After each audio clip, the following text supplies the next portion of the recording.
Orchestra of the Age of Enlightenment is one of the most famous exponents of authentic music in the UK.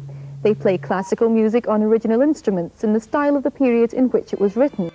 People haven't listened to classical music before, possibly because they find it a bit exclusive or they don't know what to listen for. And I think the idea of the Night Shift is that we always play material which is important to us, that we connect with. As a performer, you want to connect with people, and there's a special connection with an audience in a normal setting. The kind of collaborative nature of that exchange in the smaller, more intimate setting is really nourishing, actually. Those people who come surprise us and themselves, probably, with the strength of their reaction. Yeah, the instruments themselves, they're quite temperamental, actually, and there's probably the reason they've developed over time is to make them more uniform in the sounds they make.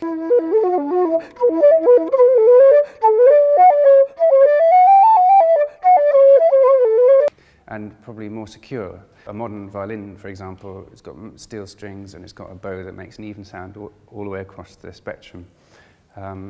It's a bit safer to play. So the old instruments, the stringed instruments, and obviously the wind and brass, there's an element of risk there.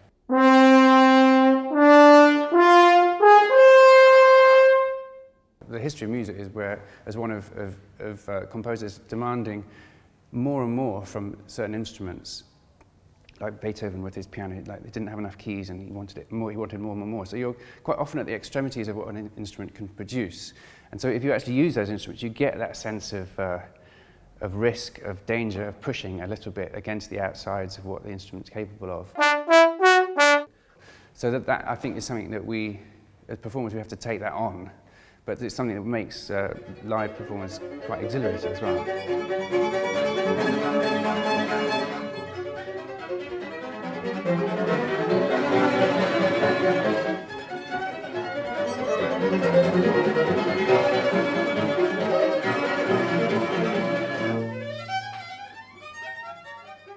Any audience can sense, whether it's off or it's on, and it needs to be on for us as performers.